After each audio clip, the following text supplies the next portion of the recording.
Senator JV Ejercito at Mr. Melchor Chavez, kayo naman po ang magtatapatan sa round na ito at narito ang isyu ng bayan. Pabor ka bang babaan ang kasalukuyang edad ng minimum age of criminal liability sa bansa? At ang unang sasagot, Senator JV Ejercito. Ako'y naniniwala na ang Juvenile Justice Act ay magandang intensyon, protection ng minors, protection ng mga bata. Ngunit sa aking eksperyensya bilang dating mayor, napansin ko na ito'y used, abused at ginamit ng mga kriminal at minsan ng kanilang mga magulang mismo.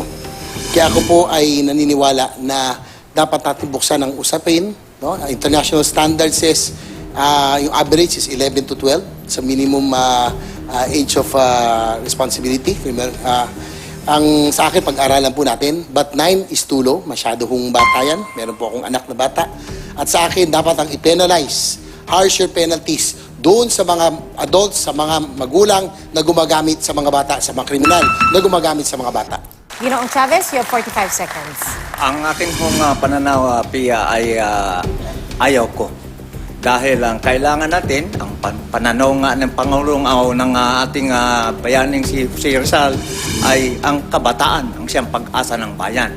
Pero yung mga ganyang pananaw na dagdagan o bawasan ang nasabing edad ay hindi ho na nakakatulong sa atin.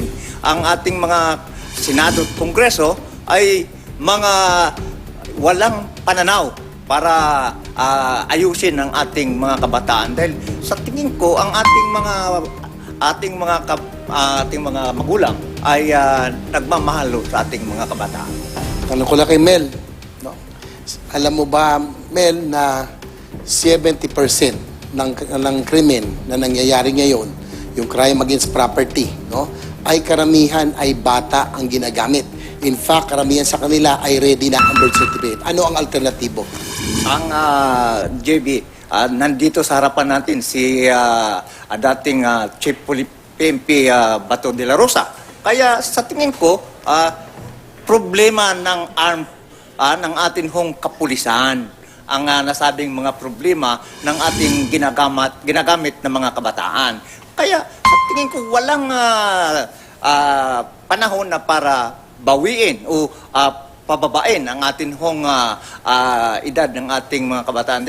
Kawawa naman ang ating hong mga mahal sa buhay, ang ating mga magulang ay nagmamahal sa kanilang mga kabataan pagkatapos ganyan lang magiging kriminal ang ating Alright, mga Ginoong kabataan. Chavez, kayo naman po ang magtatanong kay Senator JV. Ang aking katanungan sa iyo, Senador JB, ay ano bang pananaw mo sa ating mga magulang na nagmamahal at ang ating mga teacher na nagmamahal sa ating mga kabataan? Well, sa kasong to, ang mga bata ay biktima rin.